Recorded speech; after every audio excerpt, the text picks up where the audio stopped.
In today's video, we're going to be discussing some NHL trade rumors concerning some of the players from the Columbus Blue Jackets, including Artemi Panarin, Sergei Bobrovsky, and a potential return of Rick Nash. And I also have a quick update and just want to clarify a few things on the Erik Karlsson trade rumors that came out yesterday. And that's coming up next.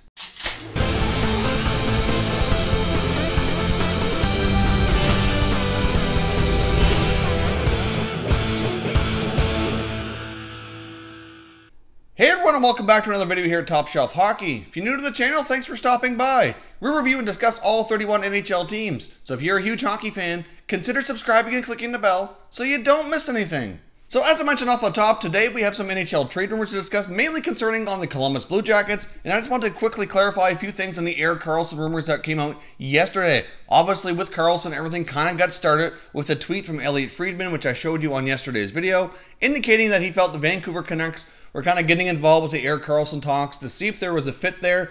The main reason I want to follow up on Karlsson here today was due to some of the comments in yesterday's video regarding the Karlsson trade rumors to Vancouver. A number of occasions I've seen comments indicating that Vancouver Canucks general manager Jim Benning has come out and indicated those reports were false and that they're not trying to acquire Erik Karlsson. I just want to remind you of something, that Jim Benning in the past has been fined for tampering, and due to the NHL's bylaw, general managers can't come out and explicitly indicate whether they're free agents or via trade that they're interested in bringing other players that are under contracts to other teams to their club. So you're never going to see a general manager come out and explicitly say, yes, we're trying to acquire that player, or I'm interested in that player. And if they do, they're going to get fined. So personally, when I see reports from a general manager denying a trade rumor, I don't really put much stock into that.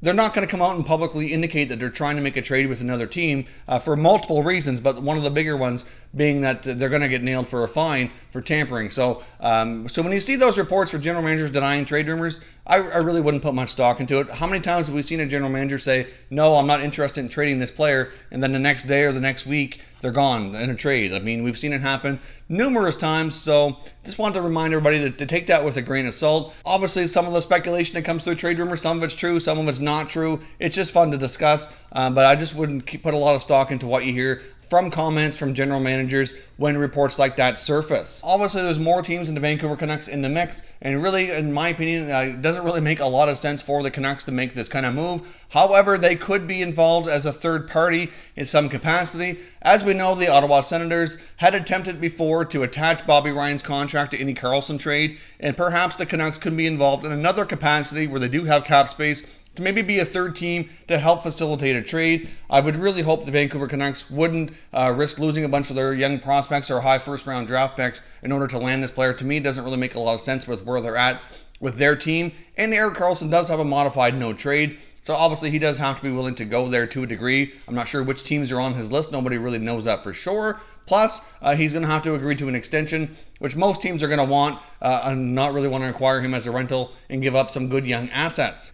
The other teams that are likely the front runners probably still remain to be the Vegas Golden Knights, the San Jose Sharks, and the Dallas Stars. They were the main teams linked before. They all kind of make sense to a certain degree. They all have different types of assets that would be intriguing for the Ottawa Senators to take back, along with some draft picks or a potential roster player, something now. So obviously those teams are the more likely teams to land this deal. All those teams are closer to winning a Stanley Cup and be looking to add, a bigger name player like that compared to Vancouver, especially when it comes to San Jose and Vegas. I mean, Dallas only missed the playoffs by a little bit, and they're certainly, a team who's kind of on the bubble and could get back into the playoff mix this year. Obviously going to Dallas would reunite him with his old partner, Mark Mathot. So I do think there's a lot of reasons for all three of those clubs that would make sense for him to go there, and they do have, to a degree, they all have some good assets that would be desirable for a return to Ottawa if they're willing to part with that to make a trade. As of now, that's yet to happen. So I guess time will tell here. At this point in time, all we know is that the talks are heating up.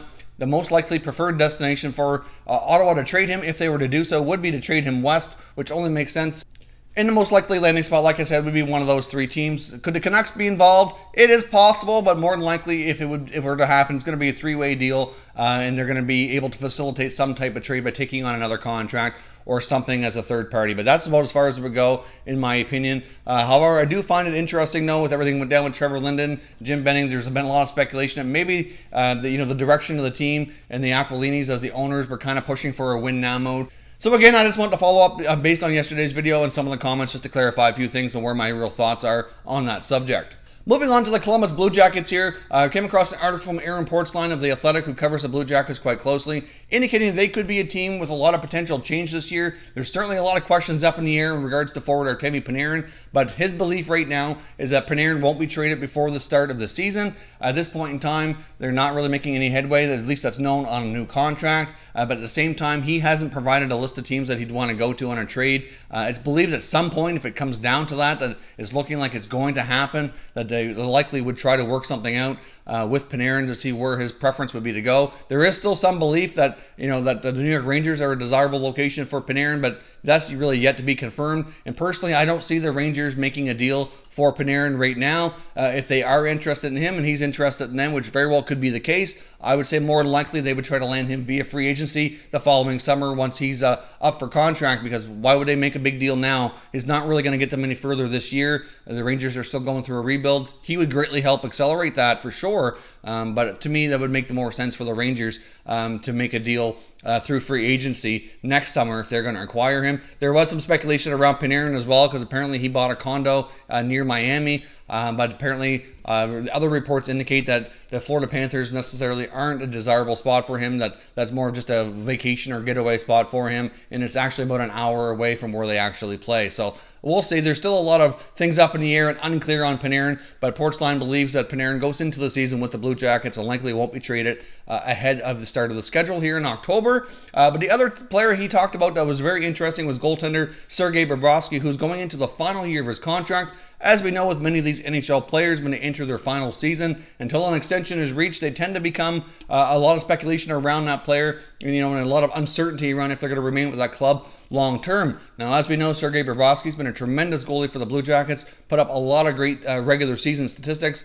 Hasn't yet helped them get over the hump in the playoffs, but as we did our top goalies going into the season just a few days ago, I had him ranked pretty high. I had him put him at number 2. I think Bobrovsky has accomplished quite a bit, and he certainly is one of the better goalies in the league. It is believed at this point in time that there is a significant difference between what the team is offering and what he's looking for on a new extension. It's believed that he's looking for something near what Carey Price obtained, which is $10.5 million over a 7-8 year period. Obviously, I know a lot of teams are reluctant to do that. We have all seen so far how the Price contract has worked out, and at this point in time, Price could bounce back and make it look a little bit more feasible, but still, I think a lot of teams are a little gun-shy in doing a deal that long for that much money on their goaltenders.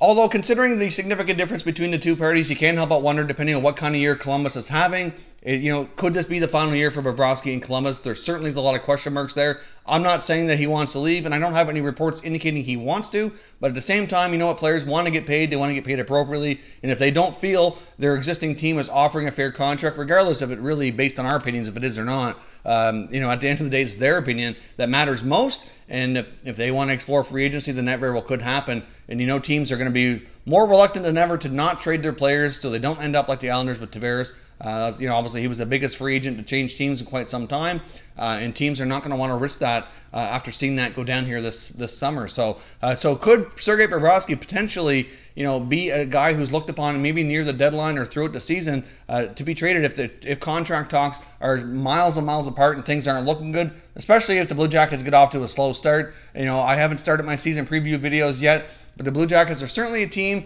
that I think could be a playoff team. They're going to probably be a bubble team. I'm not quite sure how I feel about them just yet, but depending on how things go with them this season, it's certainly another guy to keep your eye on for sure.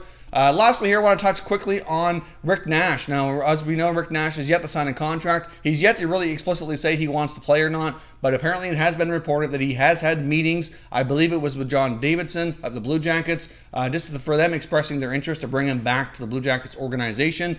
So it is possible if he decides to return that might be the landing spot for him. It was speculated before that he may consider a return to where he started and that they might be interested in bringing him back.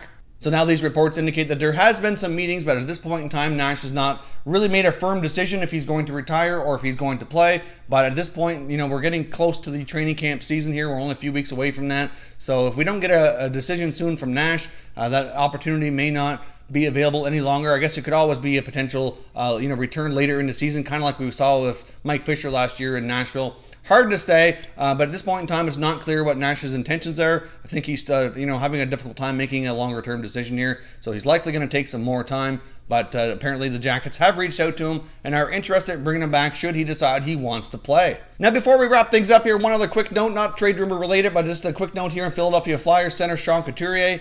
Sean Couturier was playing in a charity tournament in Quebec City just a couple of weeks back here over the offseason, and he did re-injure the same knee that he was having trouble with during the playoffs. So obviously at the season end, he was able to look after that injury and get everything back in order, and now there has been another setback. So more than likely Couturier does miss the beginning of training camp. It has also been reported he could miss part of the preseason. However, general manager of the Flyers, Ron Hextall, has indicated that Couturier likely will be available in time to at least get in a little bit of preseason action and likely be ready for the start of the season. So hopefully that all works out and he can get this injury looked after. But again, another setback for Couturier.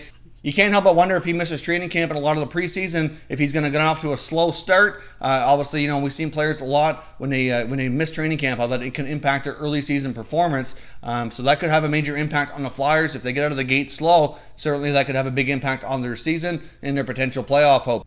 So as always, I'd love to hear your thoughts and your comments on everything we discussed here today, so make sure you leave a comment before you go. If you're new to the channel here as well, I hope you consider subscribing. We cover all 31 NHL teams, and there's plenty of content here for all hockey fans to enjoy. So if you're new, hit that subscribe button. If you like this video, make sure you hit the like button as well. I'd appreciate it if you did. As always, thank you very much for watching, everybody. We will catch you next time.